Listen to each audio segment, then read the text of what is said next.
Veo que hay mucha intención de cambio, que hay muchos docentes con muy buenas estrategias, pero sigue habiendo mucho miedo que limita. Miedo a que no aprendan tal cosa, a que no salgan bien formados para tal otra.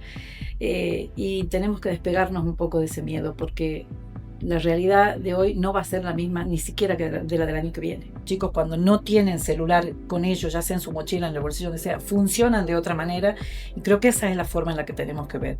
No descartar, porque existe, porque está la tecnología, se desarrolla muchísimo. Entendemos que los chicos viven en contextos distintos y que si la escuela sigue castigando las malas conductas con sanciones antiguas, no hay resultado, porque el chico es rebelde y es la característica de hoy, desde chiquitito.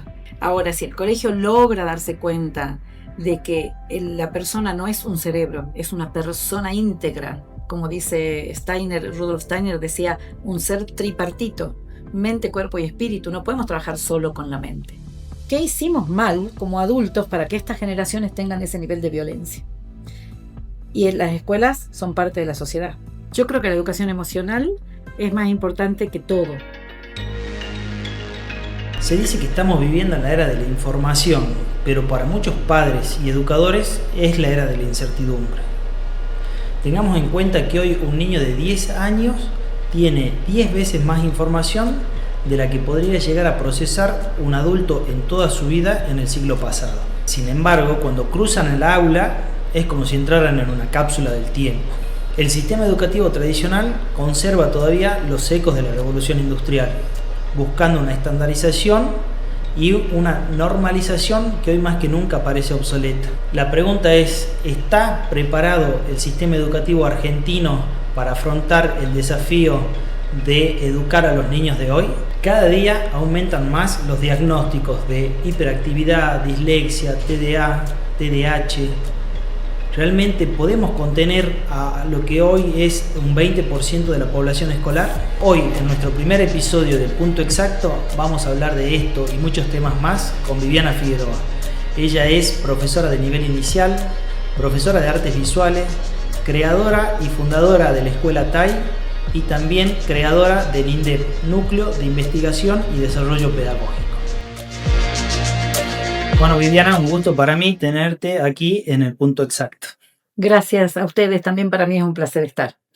Bueno, te cuento, Viviana o Vivi te digo. Vivi, bueno, Vivi, mejor así. Te cuento, Vivi, entonces cómo es un poquito la dinámica del Punto Exacto. Nosotros los primeros bloques los trabajamos en base a datos, a información concreta, y a partir de ahí esos son los disparadores para que podamos empezar la charla. ¿Te parece? Perfecto.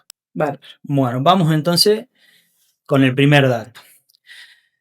Se estima que el 65% de los niños que hoy están en la escuela primaria trabajarán en empleos que todavía no existen. La pregunta sería, ¿estamos formando a los chicos con el contenido correcto para el futuro? Mira, yo creo que hablar del contenido correcto sería muy difícil porque justamente no conocemos los trabajos que van a haber, entonces no sabemos qué contenidos van a contener, valga la redundancia. Lo que sí creo es que la escuela sigue muy enfocada en contenidos y no está desviando tanto hacia capacidades, que es lo que nos garantiza que van a poder desenvolverse en lo que sea que les toque vivir. Yo creo que las escuelas debemos enfocarnos en que los chicos desarrollen ciertas capacidades, pensando en que hay contenidos que existen y probablemente existan después, pero la gran mayoría no los conocemos. De hecho, si hablamos hoy, por ejemplo, de inteligencia artificial como un contenido, hace escasos años no había ni siquiera un acercamiento a lo que podía llegar a ser. Y eso proyectado a todo, me parece que la escuela hoy no está todavía trabajando pensando en un futuro no tan lejano. ¿Crees que por ahí las instituciones siempre corren desde atrás al respecto? ¿En qué sentido desde atrás? Por ejemplo, las universidades van más atrás que lo que pueden ser la gente autodidacta, y con la cantidad de información que hoy tienen los chicos y el acceso que hoy tienen los chicos a autoeducarse. Sí, yo creo que las estructuras es lo que está limitando, ¿no? Seguimos encasillándonos en estructuras muy rígidas que en un momento histórico estaba bárbaro porque así lo requería el momento. No había, como decís vos, no había tanta información como hay hoy. Entonces, bueno, había que armar ciertas estructuras para moverse ahí adentro. Hoy esas estructuras o han dejado de existir o se han ampliado demasiado. Entonces, si nosotros seguimos intentando armar estructuras nuevas para un nuevo sistema, vamos a seguir quedando atrás, porque la vida nos pasa por encima. Creo que esa velocidad es la que no estamos considerando desde la educación. Bien, y trayéndolo al plano local, digamos, ahí hablamos un poco de manera amplia, pero ¿qué se hace, digamos, hoy en las escuelas para ir cambiando, aunque sea de a poco, digamos, desde la formación de los docentes? ¿Se está trabajando algo con respecto? Mira, yo creo que hablando en lo local, hay políticas, actualmente hay políticas incluso nacionales que sí están apuntando mucho a este desarrollo un poco más de habilidades socioemocionales, que son las que nos van a garantizar un futuro que no lo conocemos. Y en cuanto a la formación, es complejo porque hay mucha intención de cambio. Hay mucha intención de cambio, pero no se está logrando esos cambios, porque se siguen con esos miedos, ¿no? De no responder a una currícula, de que los chicos no aprendan lo que se les enseñe. Creo que un poco hay que despegarse de eso. Entonces veo en las instituciones de formación, porque aparte estoy inserta en instituciones de formación, veo que hay mucha intención de cambio, que hay muchos docentes con muy buenas estrategias, pero sigue habiendo mucho miedo que limita, miedo a que no aprendan tal cosa, a que no salgan bien formados para tal otra, y tenemos que despegarnos un poco de ese miedo, porque la realidad de hoy no va a ser la misma, ni siquiera que de la del año que viene. Claro. Hace rato nombramos lo que era la inteligencia artificial y lo conecto un poquito con esto de los miedos, ¿no? O sea, hay muchas cosas que la inteligencia artificial ya está resolviendo, digamos. ¿Qué sería, digamos, lo más importante para vos que deberíamos darle a esos niños que están en la primaria y en la secundaria para que puedan utilizar esas herramientas y que no lo pasen, ¿no es cierto?, el uso de esas herramientas a Es ellos. buenísima esa pregunta porque hoy se cree que los chicos tienen que aprender más tecnología en las escuelas, ¿no? Desde mi postura, yo creo que los chicos todavía ni siquiera de la secundaria están capacitados. Ellos no tienen todavía desarrollada la capacidad de poder manejar los dispositivos digitales con tanta cosa nueva que tenemos. Creo que desde las escuelas tenemos la obligación ética y profesional, por supuesto, de poder trabajar con ciertas propuestas didácticas, académicas o con ciertos contenidos incluso que apunten más al pensamiento crítico que al uso de la inteligencia artificial, para que ese pensamiento crítico les permita a los chicos darse cuenta que la inteligencia artificial me sirve, pero no para que sea mi inteligencia, sino para que me haga un aporte a lo que yo ya vaya desarrollando con mi inteligencia. Te puedo contar una anécdota bien cortita. Sí. Me piden en cierto espacio que haga un logo, ¿no? Bueno, yo también soy profesora de arte, entonces diseño un logo, un dibujo creado desde mi cabeza, pintado con lápices, y lo presento. Y la contrapropuesta es, mira lo que hace la inteligencia artificial. Entonces yo digo, si yo pierdo mi capacidad de crear, si yo pierdo mi capacidad de elaborar algo manualmente, ¿qué va a pasar con la inteligencia artificial cuando las generaciones de los niños de hoy sean quienes la tengan que construir? No van a tener desarrollada su inteligencia humana. Y la inteligencia artificial es un producto que es consecuencia de la inteligencia humana. Lo han desarrollado personas. Totalmente. Entonces, me preocupa que se esté tomando la inteligencia artificial en ciertas escuelas y colegios como el medio para que los chicos elaboren trabajos, cuando se debería usar para que quizás sea un aporte, un apoyo, una forma de ver si eso que se está haciendo puede estar encaminado o no.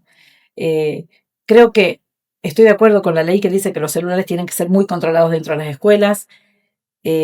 Tengo la experiencia y realmente los chicos cuando no tienen celular con ellos, ya sea en su mochila, en el bolsillo, donde sea, funcionan de otra manera y creo que esa es la forma en la que tenemos que ver.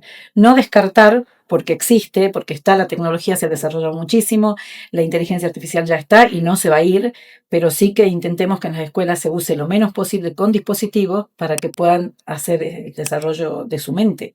Si no es como que el cerebro se va achicando, porque además sabemos qué pasa, ¿no? Claro. ¿Y cree que esto puede llevar a una estandarización, digamos, de las personas? Sí, el uso de la IA. Sí, yo creo que en cierta forma lo que se busca es eso, que se estandarice. Pero bueno, el temor mío es perder las identidades propias. Porque si todos somos productos o todos somos dependientes de la IA, ¿dónde va a estar la individualidad? porque aparte sabemos que la historia de la humanidad es cíclica. Se han ido desarrollando cosas, se han ido perdiendo otras, entonces hay que retomar esas otras y bueno, lo podemos ver desde cualquier ámbito, esa espiral, ¿no? en la que nos vamos moviendo. Así Bien, que sí, creo que puede ser un problema la estandarización. bueno, algo para pensar, ¿no? Hay una estadística que crece y es la neurodivergencia. Ujú. Se calcula que entre un 15 a un 20% de la población que nace con diferencias cognitivas respecto a la mayoría. Bien. La pregunta sería si está preparada la escuela como institución para contener a ese 20%. Yo te tendría que decir un rotundo no. Yo creo que la escuela hoy no está preparada y lo vemos en el descarte, voy a decir una palabra muy cruda y dura, pero hay un descarte, hay un gueto que se arma de estos chicos y chicas con neurodivergencia. La escuela no está preparada porque sigue, como te hablaba al principio, de encasillarse en una estructura y no logra salir de esa estructura. ¿Sí? Sí, podemos hablar de una estructura física, de una estructura mental, cognitiva, social. Las escuelas siguen teniendo aulas con bancos para X cantidad de chicos, con un docente que tiene que seguir una currícula, una planificación, una demanda, que sigue pensando el docente, porque a la vez los directivos también lo piensan, que los chicos tienen que aprender eso que se les enseña. Y eso es imposible que entre en la neurodivergencia, porque ya está comprobado por la neurociencia, por la neuroeducación, que no todas las personas aprendemos, ni siquiera aprendemos al mismo tiempo, pero tampoco lo mismo. Entonces, hasta que no cambiemos la estructura mental tan escueta, tan cerrada que tenemos hoy, no va a estar preparada la sociedad para la neurodivergencia. Y el problema es que esta neurodivergencia de la que vos hablás viene en un crecimiento impresionante. No sabemos tampoco cómo va a ser de acá a 5 años, pongamos un periodo de 5 años. Entonces las escuelas se van a tener que transformar. Sí se van a tener que transformar porque si no, o van a tener que cerrar eh, o armar estos guetos, como te digo, de chicos que no tienen ninguna neurodivergencia y que son todos igualitos, que tampoco es beneficioso. Así Claro. que no, creo que no está preparada la escuela. Bueno, recién hablábamos, ¿no? De esto que poníamos sobre la mesa el tema de la IA y cómo tenían que desarrollar la creatividad para poder ocuparla de la mejor manera. Es difícil, ¿no? Si todavía las escuelas siguen con un modelo yo siempre digo, ¿viste? De la revolución industrial, Sí, digamos. Estaba pensada la escuela esta para un modelo que vaya de la mano con lo que era la revolución industrial. Este, es así. ¿Cómo combatimos eso? Desde tu caso, por ejemplo, vos sos Sí, fundadora de una escuela, de la sí. escuela TAI. ¿Qué hiciste, digamos, para contrarrestar eso? Mira, nosotros siempre nos hemos centrado en este desarrollo de capacidades, de habilidades, que cuando ya los chicos son más grandes en secundaria hablamos de competencias. Eh, y en esa mirada, en ese enfoque, lo que priorizamos es un aspecto emocional que es sumamente necesario para que haya un aprendizaje. Hoy en día sabemos que hay una inestabilidad porque además de la neurodivergencia, hay otros factores sociales que producen esta inestabilidad, pero la neurodivergencia también la produce porque un niño que está sentado con una característica X, tranquila, pongámosle, pues no vamos a poner un diagnóstico, y un niño que está sentado a la par, al frente, compartiendo un microespacio, que es inquieto. Hay una alteración, pero nosotros no podemos ni pedirle al que está quieto que se mueva, ni al que se mueve porque lo necesita que se quede quieto. Entonces, ¿cómo transformamos todo eso? Nosotros hemos cambiado los espacios físicos, de hecho no hay bancos alineados, hay mesas, hay lugares grandes, espaciosos, donde los chicos pueden moverse, pero también hay límites y hay normas de convivencia, pero que no están pautadas con el castigo y con la sanción disciplinar como un castigo, sino la sanción como consecuencia de acciones propias y el diálogo permanente, porque entendemos que los chicos viven en contextos distintos y que si la escuela sigue castigando las malas conductas con sanciones antiguas, no hay resultado, porque el chico es rebelde y es la característica de hoy, desde chiquitito. Y te pregunto, Vivi, ¿cómo hace un padre que se crió en esa escuela, digamos, con el horario, con los bancos, siempre respetando lo que el profesor decía, digamos, tomándolo como palabras altas, para entender, digamos, que eso se puede cambiar? Y Es que ahora tiene que haber más diálogo en la familia. Vos pensás que antes no había tanto diálogo, no era, no lo haces así porque así te dice la maestra. Y hoy los chicos te dicen, pero ¿por qué? Y te cuestionan. Entonces hay cosas que se pueden cuestionar y que se pueden dialogar y hay otras que tienen que entender que son normas y pautas. Entonces creo que el diálogo intrafamiliar, que el diálogo familia-escuela, el poder escuchar, cuando yo hablo de diálogo, no hablo de decirle, ah, bueno, entonces está bien, hago lo que vos querés, porque no es eso. Es decir, yo te escucho, a ver, ¿cuál es tu necesidad? ¿Qué es lo que te pasa? ¿Qué estás sintiendo? Y en base a eso te expongo mi postura, que soy una persona adulta, que estoy para guiarte, para acompañarte, porque vos todavía sos menor, vos necesitas que una persona adulta te guíe y te acompañe, y entonces yo te expongo la forma en la que debe pasar esto, X situación, y vos tenés que entenderla, pero lo hago por la buena, ¿sí? No lo hago con el castigo. Y si no hay forma con esa, y bueno, hay que ser un poco más severo y decir, es que así tiene que ser, te guste o no te guste, porque no se puede entrar a una sala, a un aula de una escuela, a mirar una película, por ejemplo, si es porque el chico quiere. Hay ciertas Claro. pautas. Me pensaba, ¿no? Digo, me pongo en el rol de alguien que dice, bueno, sí, todo muy lindo la teoría, pero en la práctica, ¿cómo se hace? ¿Tenés alguna experiencia de que puedas contarnos, digamos, de una resolución, por ejemplo, de algún conflicto así que Mira, nos puedas transmitir? algo muy reciente. Ujú. Un conflicto entre dos chicos de secundaria, donde hay una agresión física, ¿no? Te diría, no, no leve, pero tampoco una cuestión así extremadamente, pero una agresión física. Cuando se habla con una de las partes, con la parte que agredió, claro, se detecta que las conductas de esta persona son imitadas del contexto familiar. Ujú. Entonces se habla con la familia y se le pregunta, y la familia expone, sí, bueno, porque siempre yo lo trato así, porque a él toda la vida le dije de tal manera, y se le pregunta, ¿y vos le preguntaste a él, a tu hijo, si a él le gusta que vos lo trates así? Mm, Y hay un no. Estamos acostumbrados a no claro, preguntarles a los chicos. Entonces, sí, es verdad que desde la teoría es fácil, y es verdad que acá sentados en esta mesa todo suena bonito y fácil. Y estar en la realidad no es lo mismo, porque hay eh, hay muchas cosas diferentes que pasan y que uno no las tiene pensadas para ese momento. Pero creo que si vamos de a poquito pensando en que no nos tiene que alterar a sobremanera eso y que siempre el diálogo y la firmeza, el límite firme y con amor. el Límite firme y con amor. el límite firme y con amor. Con Qué amor, bien. yo te digo no, esto no, no se puede, como papá. Vos como papá decir, no, esto que me estás pidiendo es imposible, no lo puedo hacer. Y tenés un berrinche, una queja, depende de la edad, insulto, porque convenamos que los chicos Claro. manejan lenguaje bastante. Tenés una serie de conductas que si nosotros podemos templarnos como adultos y decir, enojate, tenés derecho a enojarte, pero no lo vamos a hacer. No se Claro, puede. firmeza. Ese Firmeza. sería, digamos, un poco el secreto, ¿no? Claro, y Ser con firme, amor. digamos, y Entiendo, mira, ¿qué nos da mucho resultado a nosotros decirles eso a los chicos? Tenés todo el derecho a estar enojado, tenés todo el derecho a sentirte triste, tenés derecho a molestarte, pero no tenés derecho a pegar a otro, no tenés derecho a insultar a otro.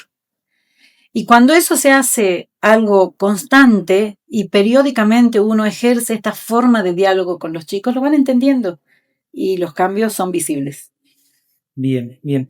Me quedé pensando también, Viviana, en lo que hablamos, si las instituciones están preparadas para este 20% o quizás el día de mañana sea más o menos, Sí, pero muchos casos, y hubo uno en particular que fue muy conocido el año pasado, el caso del hijo del arquero de Independiente, de sí, Rodrigo Rey, sí, que era un niño que tenía una neurodivergencia, sí, y el colegio no lo expulsó, pero de alguna forma u otra no lo inscribió al año siguiente, y eso genera un drama en la familia, digamos, sí. porque hay un desarraigo de ese niño. Creo que el hermano iba al mismo colegio, entonces, bueno, se judicializó y ganó y sentó un precedente, digamos. Sí. Pero también pensaba cómo será esa reinserción, ¿no? Del niño a ese lugar que fue hostil para él. Sí, yo creo que hay muchos factores que hay que considerar acá, porque sí entiendo la postura de la familia, eh, habría que ver cuáles fueron las causas de la no reincorporación o del aviso de no reinscripción para el año siguiente, eh, pero hay medios para ir trabajando por ejemplo, un niño con una neurodivergencia que no tiene ninguna afectación cognitiva, ¿no? Simplemente es conductual. Digo simplemente, pero no es tan simple. Pero no tiene ningún problema para el aprendizaje, puede aprender, desenvolverse todo bien, pero por su forma, el comportamiento de su cerebro, actúa de forma violenta ante determinadas situaciones o circunstancias. Cuando esas circunstancias ponen en riesgo a la misma persona y a sus pares, hay que actuar de alguna manera. El colegio no puede, porque el colegio tiene que velar por el bienestar de todo un grupo, no solo Claro, de ese del niño. niño y de Claro. su compañero. Entonces hay algunas acciones, como por ejemplo la solicitud, el pedido amable a la familia de que incorpore un profesional de apoyo, que pueda ser de contención afectiva, que pueda trabajar en esos momentos donde algo explota y entonces impedir que hayan violencias, agresiones dentro del grupo o dentro del mismo colegio. Esa es una acción que el colegio puede hacer, que hoy ya la están haciendo, bueno, nosotros la venimos haciendo mucho, pero ya se está haciendo en muchos colegios, entonces ya hay grados que antes no habían profesionales de apoyo a la inclusión adentro, colegios que vos decías, no, hay un niño neurodivergente en todo el colegio y hoy ya tenés por aula o por grado o por sala 3, 4, 5. O sea, ya hay una aceptación de eso porque hay que asumir de que muchos chicos no pueden controlarse, no es que no quieren, no pueden controlarse. Pero lo primero que tiene que hacer el colegio es intentar retener a ese estudiante, ¿sí? Buscando todos los medios posibles. Y Claro. también hay que ver cómo actúa la familia, porque a veces la familia también se niega a eso. Pero Claro. ¿cómo hace un colegio cuando hay un niño que entra en una crisis tan fuerte que se daña a sí mismo, que daña a los compañeros, que daña el espacio físico y no hay quien lo contenga? O sea, ¿qué es lo mejor para ese niño? Cuando se solicita a la familia un profesional de apoyo a la inclusión, a veces la familia se niega, no quiere ponerlo, porque dice que no es lo mejor para el niño, pero ¿y ahí cómo se hace? Tenemos que buscar un equilibrio, digamos. Hay que buscar un equilibrio, hay que dialogar mucho, hay que buscar todos los medios para que se consiga el bienestar para todos, no solo para ese niño. Por eso te digo que la configuración, la estructura, el esquema de la educación tiene que cambiar. Lo entiendo eso, pero veo en muchos casos que por ahí también las instituciones, no vamos a generalizar, pero la mayoría de las instituciones, sobre todo las más tradicionales, sí. Es como que sí. Es más fácil, digamos, corramos el problema, corramos el niño, no nos involucremos y queda ahí, digamos, o sea, que esa familia vaya y busque dónde puede. Sí, lamentablemente es una realidad que se vive, acá se la ve mucho en Salta. Podría hablarte de otras provincias porque un poco conozco, pero en Salta particularmente, que es donde estoy inserta y más conozco, sí pasa mucho. Pasa porque creo que hay en este miedo del que hablábamos, un miedo de que lo académico baje porque hay mucha neurodivergencia dentro de las escuelas, entonces prefieren decir esta escuela no es para él, que en cierta manera, si hay una exigencia... Claro, te entiendo, o sea, vos me decís que los colegios tienen miedo a perder ese llamado prestigio de que acá hay chicos con neurodivergencias y eso baja el prestigio de... Mirá, vos no lo había pensado de esa forma. ¿Por qué? Pero tampoco es que esté mal su pensamiento, sino que creo yo que está errado, que es un pensamiento erróneo, porque si el colegio cree que la excelencia es únicamente académica, lógicamente no va a poder incorporar chicos o chicas que disrumpan eso, que no permitan que el espacio de aprendizaje académico sea óptimo. Entonces, sí van a decir, no es para ese chico la escuela, porque la escuela está exigiendo un aspecto académico muy, muy fuerte que ese niño o niña con neurodivergencia no puede acceder. Entonces, no es que esté mal lo que están haciendo, pero creo que se equivocan en pensar que los colegios son excelentes únicamente porque tienen un rendimiento académico que, ojo, también lo pongo en duda. Eso sería como que tradicionalmente, digamos, hay una mirada sesgada que los niños tienen que ser buenos en matemática, lengua, ciencia, las materias tradicionales, y ahí termina, digamos, la educación. Ahí termina la educación y si no hay un buen rendimiento hay determinadas sanciones y hay formas de decirle que se retiren de la escuela, del colegio, porque sí les está bajando ese nivel. Ahora, si el colegio logra darse cuenta de que la persona no es un cerebro, es una persona íntegra, como dice Rudolf Steiner decía, un ser tripartito, mente, cuerpo y espíritu. No podemos trabajar solo con la mente, ¿sí? Y si hablamos mente, cuerpo y espíritu, el niño, la persona no puede estar quieta para aprender todo el tiempo. Espíritu, hay que atender la parte emocional. Entonces tiene que ser equilibrado. Yo tengo que, como colegio, yo tengo que propiciar el aprendizaje académico, tengo que propiciar el bienestar emocional y tengo que propiciar el bienestar físico. Ahí es donde hay que ir encontrando. Y por supuesto en eso hay que minimizar el enfoque, no los contenidos, minimizar el enfoque directo en el contenido y ampliarlo en las capacidades y competencias. Bien, Vivi, vamos al último dato y es un dato realmente devastador, que es que entre mayo del 2024 y mayo del 2025 hubo al menos 140.000 casos de bullying y de ciberbullying, posicionándolo a Argentina en el 5.º lugar. Yo no tenía ese dato, me parece tremendo. Me preocupa, yo tengo que, nobleza obliga, tengo que hablar de una cosa. A veces, vos hablaste de casos graves, creo que casos graves. A veces se confunde el bullying, ¿no? Con alguna acción, sí puede ser violenta, pero que no persiste, que no es recurrente. De todas maneras, sí existe una creciente agresión y violencia dentro de las escuelas. El problema es que se está naturalizando y eso yo creo que es lo preocupante porque es de ahí de donde viene después todas estas actitudes violentas, ya que no tienen que ver con bullying, sino con violencia. Escuché en la radio que en Santa Fe hablan de terrorismo escolar, que es venir con armas, venir con... Hablando de Santa Fe, no podemos dejar pasar, digamos, lo que pasó hace 2 semanas. Que a comienzos de marzo, creo que sí, fue, sí. Que entró un niño a una escuela y, bueno, con un arma y terminó con la vida de un compañero. Vos sabés que eso obviamente se difundió a través de las noticias. Hay muchísimos casos más, ¿no? Que se desconocen. Los colegios, sobre sin ir todo. más lejos, aquí sí. Nosotros estamos en Salta Sí. También hubo casos. Sí. Casos por ahí de armas blancas, a veces hay mucho hermetismo. Creo que ese también es un factor que habría que considerar a nivel social para que cambie un poco el sistema educativo.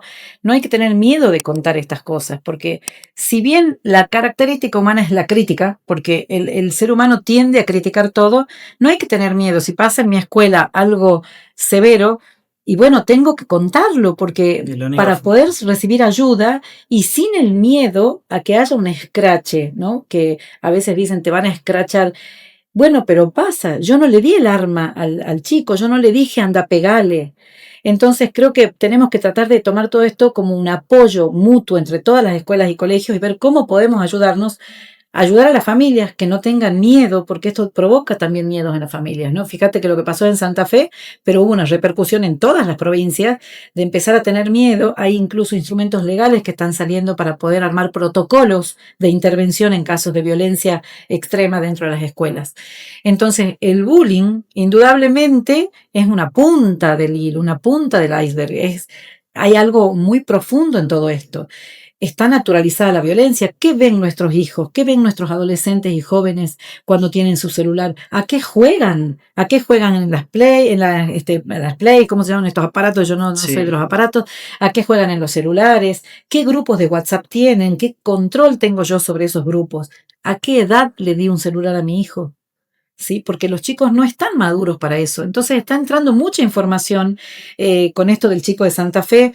Se detectó, ayer salió la noticia, no sé si habrá sido antes que se detectó recientemente, que él pertenecía a un grupo a nivel mundial, a donde se fabricaban memes con caras y cuerpos mezclados con armas y sangre ensangrentados, mensajes que le mandaban a él, héroe, por lo que había hecho, otro que le ponían fallaste, porque mató solo a uno. O sea, ¿cómo podemos naturalizar la muerte, el daño a otro? Pero creo que también tenemos que ponernos nosotros y tratar de mirar en nosotros qué hicimos mal como adultos para que estas generaciones tengan ese nivel de violencia. Y en las escuelas son parte de la sociedad. O sea que en las escuelas tendremos que empezar Hay una escalada, ¿no? de violencia en la sociedad y me imagino que eso se repercute también en los colegios, pero... Te puedo interrumpir. ¿Sabes qué veo también? Veo muchos cambios de colegio. Cuando los padres ven que en el colegio le llaman demasiado la atención a su hijo o hija por ciertas conductas, los cambian de colegio. Entonces ese hijo o hija, ¿qué va aprendiendo? Bueno, yo puedo hacerlo, total, me pasan a otro lado. La migración que hay entre las escuelas es muy grande y uno de los factores, de los muchos factores que hay, tiene que ver con las familias.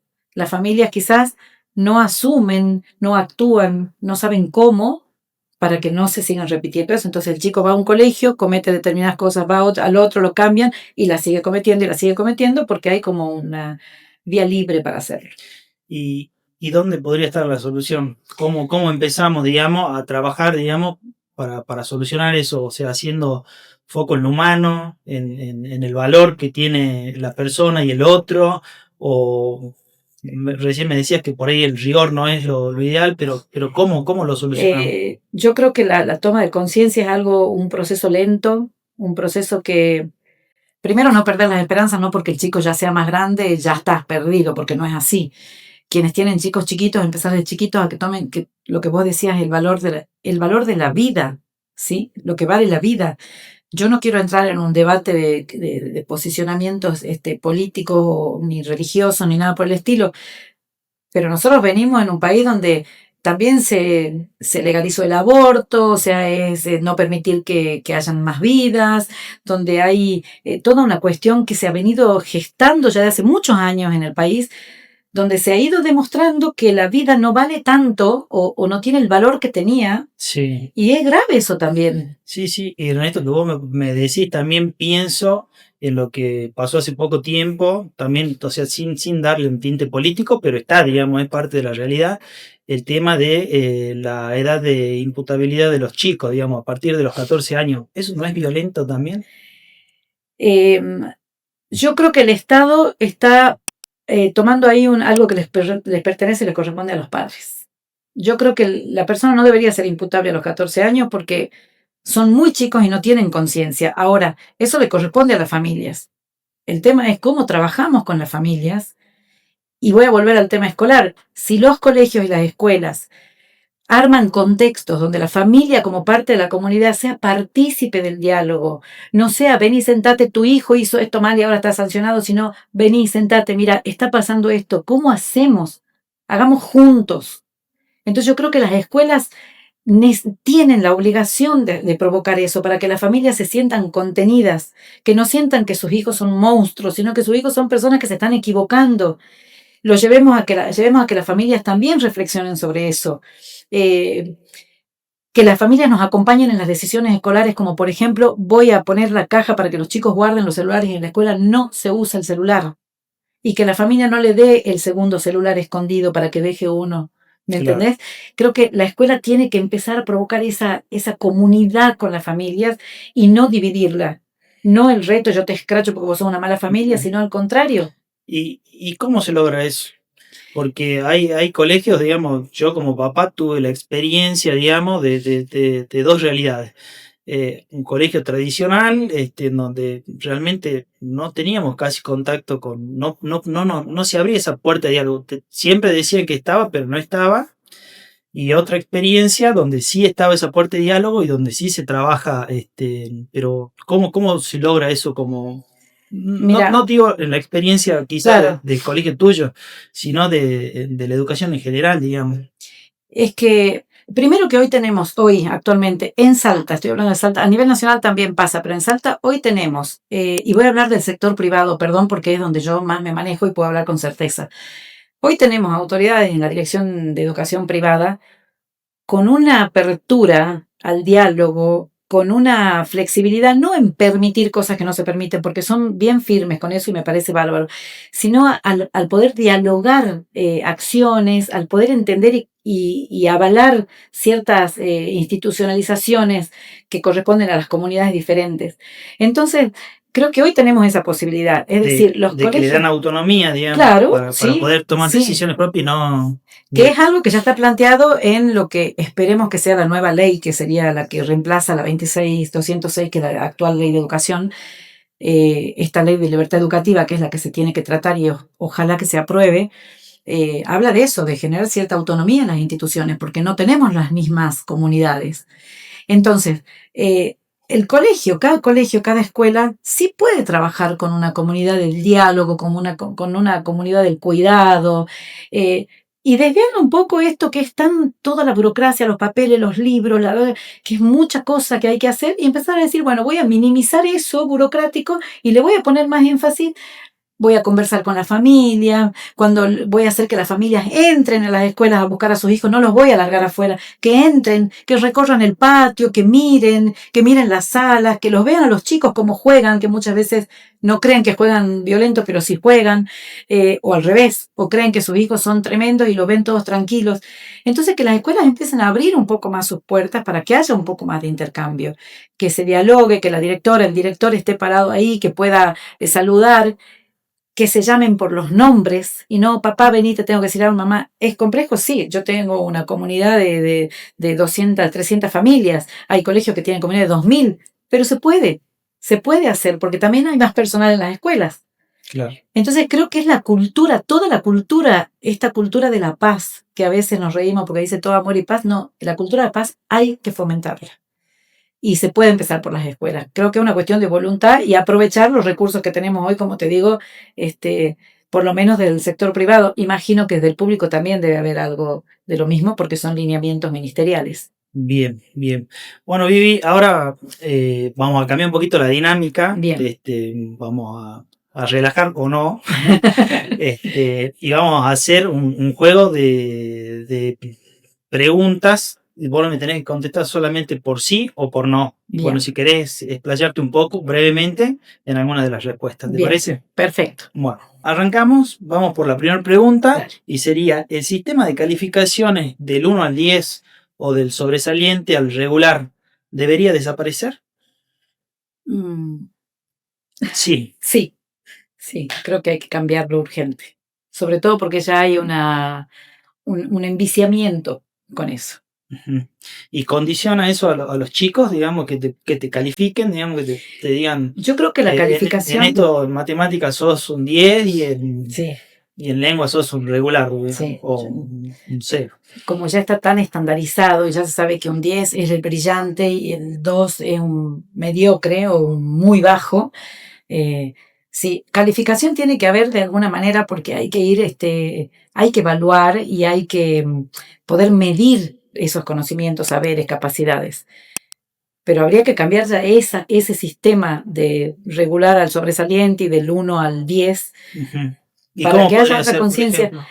Y puede ser, en algún momento se había pensado por porcentajes, puede ser por aprobaste. O por metas. Sí, por metas. Sí. Aparte de siempre mirando a la persona, ¿no? Yo no puedo calificar igual a todas las personas, no se puede medir a todos con la misma vara, se diría. Sí. Pero puedes decir tranquilamente, aprobaste o todavía no aprobaste. Ya está. El todavía no aprobaste no es desaprobaste, todavía no aprobaste, todavía te queda posibilidad. Y hacerlo. ¿Y qué más necesitaríamos? ¿Aprobé? ¿Por qué tiene que ser con cuánto? Claro. Porque si yo sé que aprobé, puedo haber aprobado en 6 y 10. ¿Con cuánto aprobaste? Con 6. Claro. ¿O cuántas veces los padres no hemos cometido el error de decir, o lo cometen muchos padres, en decir, ¿aprobaste con cuánto? Con 7. Podrías haber sacado 10. No seas mediocre. Claro. Bueno, vamos un poco más. Claro. Vos podés más. O aprobé, hoy aprobé el examen. ¿De qué era? ¿De artística? Bueno, pero ¿y el de matemática? Claro. ¿Entendés? Entonces creo que sí tiene que desaparecer esa forma. Porque ya está gastada. Claro, quedó claro. Vamos a la segunda. A ver. Algo también que genera por ahí polémica en los padres y son las tareas para el hogar. También, ¿deberían seguir o deberían desaparecer? Esta va a ser mi respuesta, mira. No estaba, pero bueno, sí, vamos a escuchar tu justificación. Yo creo que sí tienen que desaparecer en el exceso que tienen hoy en día en muchos lados. En muchos lugares ya están desapareciendo. Pero sí tiene que haber ciertas responsabilidades que hagan en la casa. Uh-huh. Trabajar una aula invertida, que tengan que ver en familia una película para poder después debatirla, que tengan que hacer alguna búsqueda de información para un proyecto. Esas cosas tienen que haber quizás que no sean excluyentes, que no sea el que mañana no trae, no sé, se saca un 1, claro. Sino bueno, poner periodos un poco más largos, más flexibles. Pero ciertas responsabilidades. De algunas actividades que vinculen, digamos, a la familia con la escuela, digamos, eso, algo que yo me acuerdo que nos daban muchísimas tareas y terminábamos odiando la Exacto. escuela, digamos. Exactamente. Y que no sea, como te digo, excluyente, perdón, en el sentido de el que no trae, no sé, es un mal alumno, ¿por qué no trajiste? Sino que, bueno, mañana lo puedes traer, ¿qué pasó que no lo trajiste? Hablar con la familia, che, mira, tenía que traer tal cosa, lo podrán traer mañana, lo podrán traer la semana que Claro. viene, que sea más amable el tema de las tareas y mucho más cortas, porque el estudiante no puede pasarse toda una tarde o todo un fin de semana haciendo tareas para la escuela, porque así como nosotros tienen vida y necesitan tiempo de ocio, tiempo de recreación, tiempo de otras actividades extraescolares. Perfecto. Y hay algo de lo que no hablamos, pero bueno, lo planteamos en esta pregunta. ¿Debería estar prohibida la venta de ultraprocesado dentro de las escuelas? Sí, rotundo, rotundo, no solo dentro de las escuelas, deberían a ver, yo creo que no deberían haber kioscos dentro de las escuelas, ¿no? Ujú. No debería ser una actividad que los chicos tengan que hacer dentro de la escuela, deberían llevar de sus casas. Ultraprocesado sí, pero porque si yo compro un paquete de galletas que tiene los sellos del ultraproceso y tiene los excesos de todo, eso lo tiene el paquete. Pero si yo como 3 galletas, no estoy ingiriendo excesos. Ahora, si el niño va y compra un paquete, es muy difícil que se pueda regular, porque es niño, porque todavía está Claro, aprendiendo. Entonces lo compro en la casa, le pongo en un tapercito una porción de 3, 4 galletitas y me estoy asegurando que no tenga un exceso de azúcares, que no consuma tanto ultraprocesado. Y por otro lado, la cuestión del ultraprocesado tiene ahí una doble mirada, porque hay quienes dicen es mejor que sea ultraprocesado porque me aseguro la higiene de su elaboración a un producto un poco más artesanal que no sé qué le pusieron. También puede ser cierto eso. Lo mejor que es que en la casa se elabore.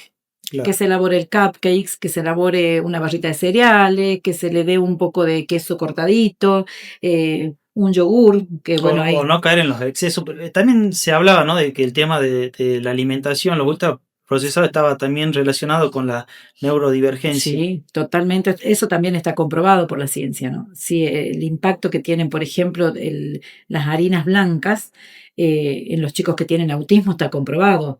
El exceso de azúcar en cualquier persona está comprobado que hay un efecto de alteración importante. Los que tienen neurodivergencia, más todavía.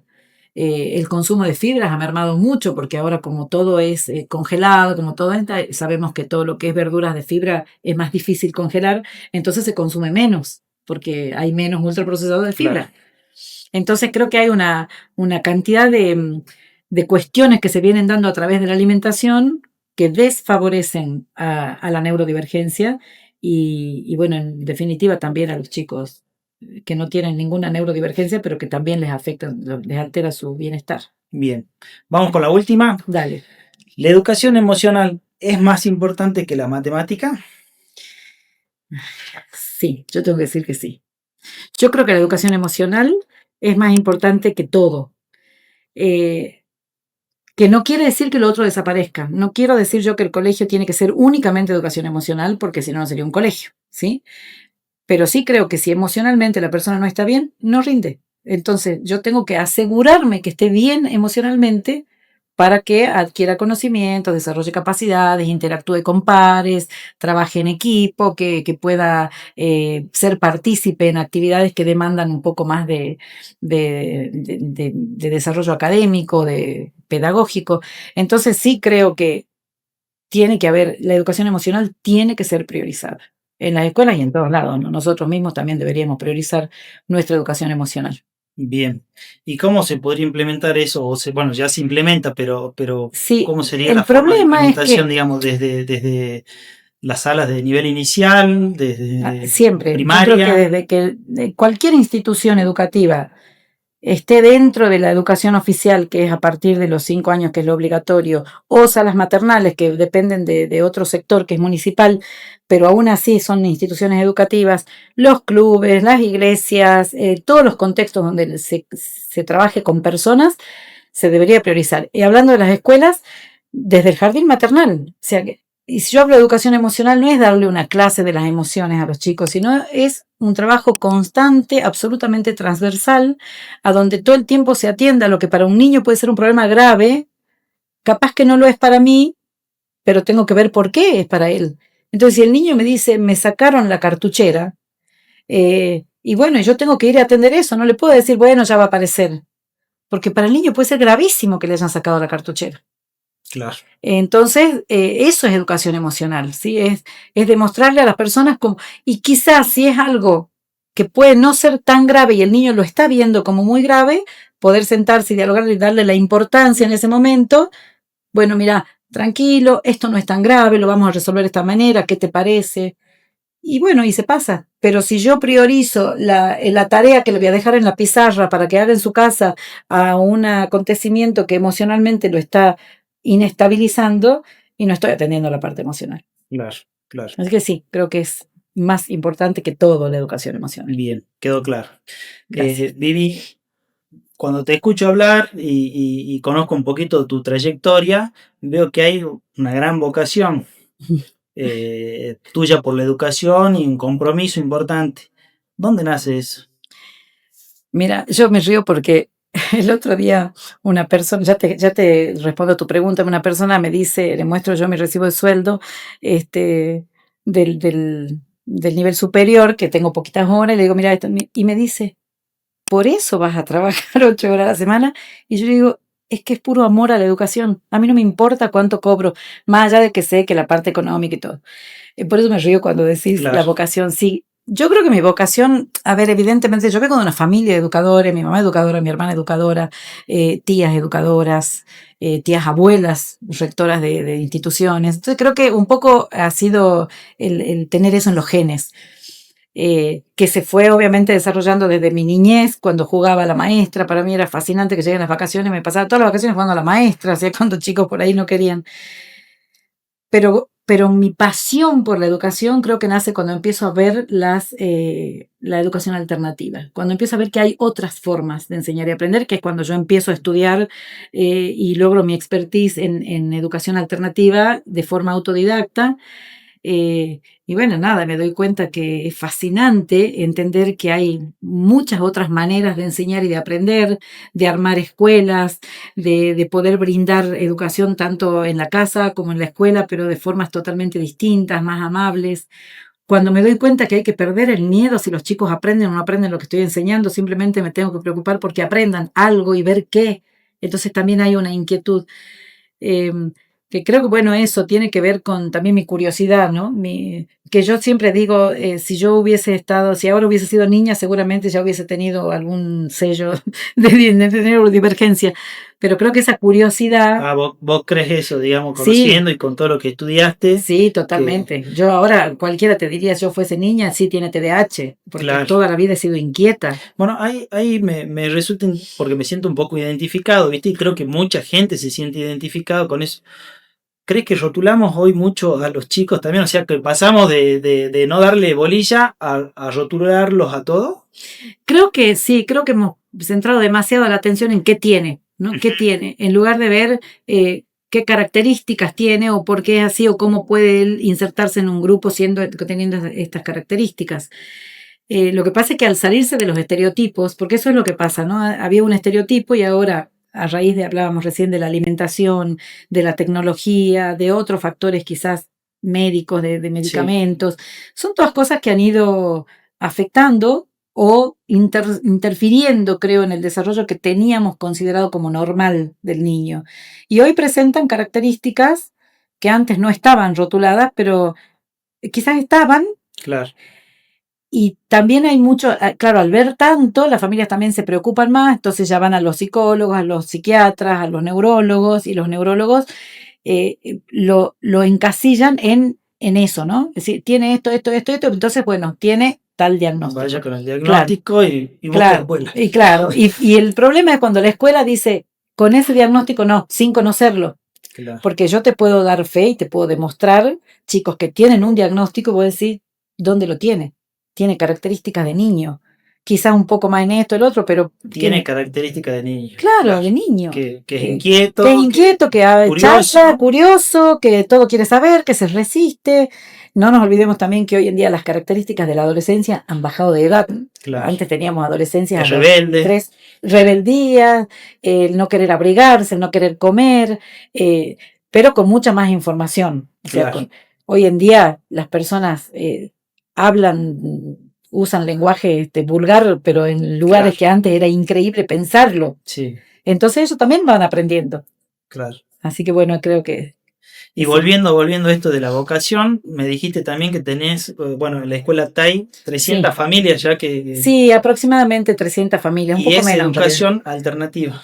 Es una educación diferente. Yo siempre Ujú. digo, no la quiero poner como alternativa porque yo creo que hoy tiene que ser prioritaria, no una alternativa. No es, bueno, si Claro. no vas en esta, andate a la otra. Yo creo que tiene que ser prioritaria, pero es una educación diferente, es una forma distinta de escuela, con metodologías diferentes. Trabajamos siempre por proyectos, con talleres, desarrollando mucho la curiosidad. Hay mucha libertad en el movimiento de los chicos, de las personas No dentro de la es, escuela. perdón, Vivi, que te interrumpa, no es ni Montessori, ni No, Warhol. gracias por preguntarlo porque Sí, mucha gente va y dice, me dijeron que acá es escuela Montessori. No, nosotros tomamos parte de la filosofía del pensamiento de Montessori, de Rudolf Steiner, que es de la pedagogía Waldorf, de la pedagogía de Reggio Emilia, que es italiana, de la pedagogía de la Escuela de los Siete Pétalos de Chile, de otras, de otros pensadores como Freinet, como Paulo Freire, que se lo usa muchísimo en los profesorados, pero lamentablemente queda en el libro, en el la texto.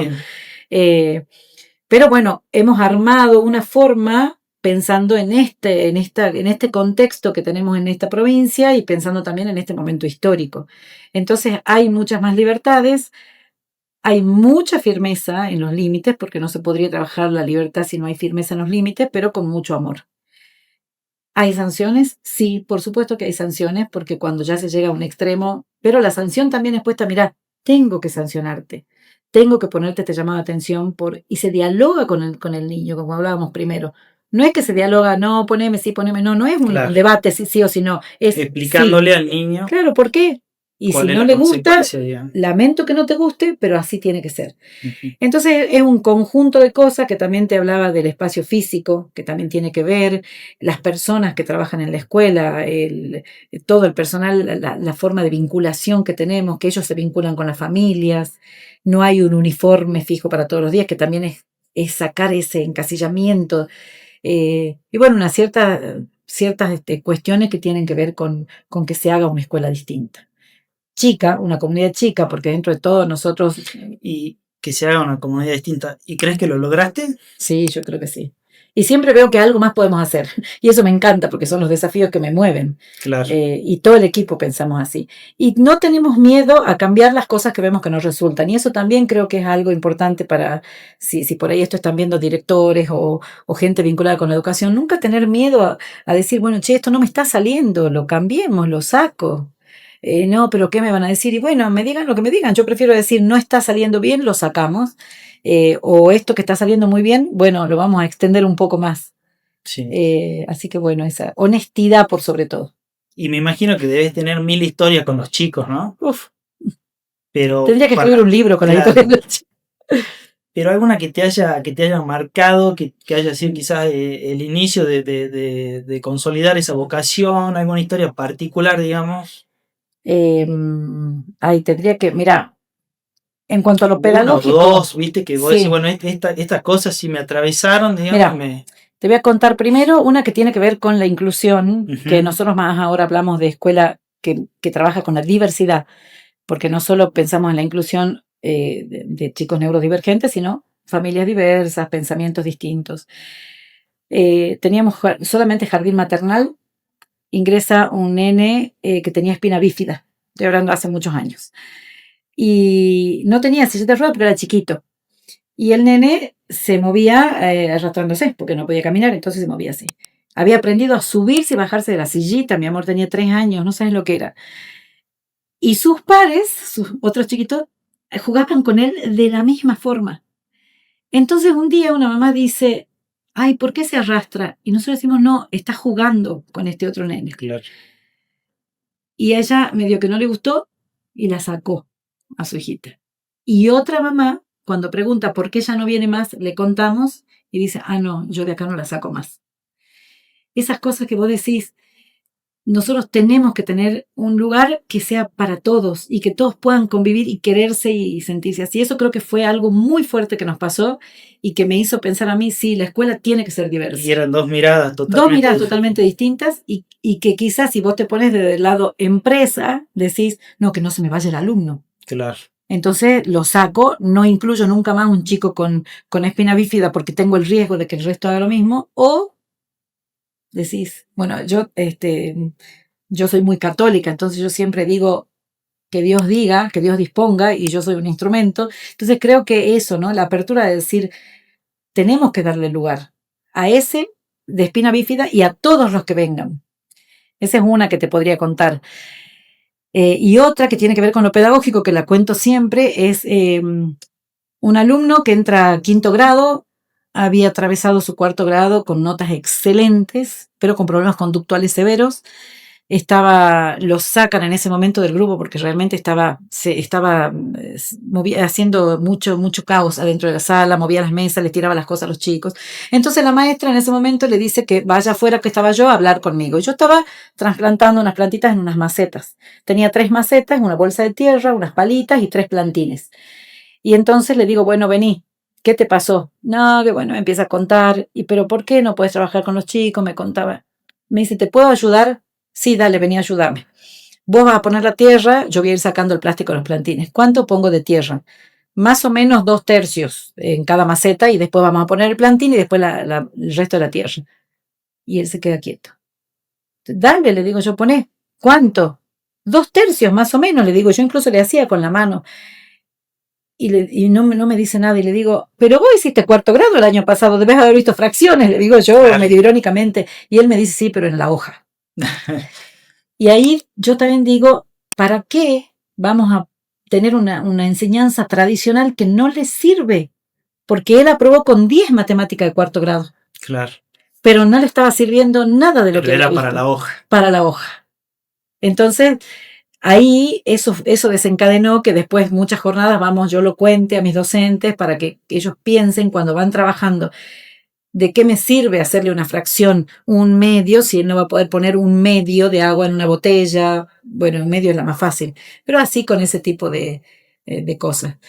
Eso como que, bueno, desde lo pedagógico y desde lo de la inclusión, que quizás respondan un poco a tu pregunta. Bien, linda historia. Vivi, bueno, ya vamos a ir cerrando y este espacio también se lo queremos dar también a los invitados para que por ahí den un mensaje o hagan alguna reflexión, así que para la gente que nos está mirando. Bien, bueno, yo primero desde mi lugar ofrecerme, siempre me ofrezco, de hecho trabajo por ahí con instituciones haciendo algunas charlas, acompañando, asesorando. Que no tengan miedo de los cambios. Llámenme si me necesitan, yo no soy una persona que está haciendo numeritos cuánto voy a cobrar, sino simplemente abrirme y brindar lo que sé, lo que puedo, mi experiencia, porque creo que es importante que nos conozcamos y que vamos tratando de mejorar las cosas que tenemos, y qué mejor de hacerlo con el intercambio. Seguramente ustedes, directores, escuelas, tienen muchos en sus instituciones que puedan aportarnos a nosotros, y creo que nosotros también podemos aportar cosas que quizás les puedan servir. Así que estoy dispuesta, la escuela TAI está siempre dispuesta, y yo como educadora a hacerlo también en las instituciones de formación, donde vamos mucho a hacer charlas, pero también en los colegios secundarios, primarios, ya sean públicos, privados, a disposición. Bien, perfecto, Vivi, te agradezco.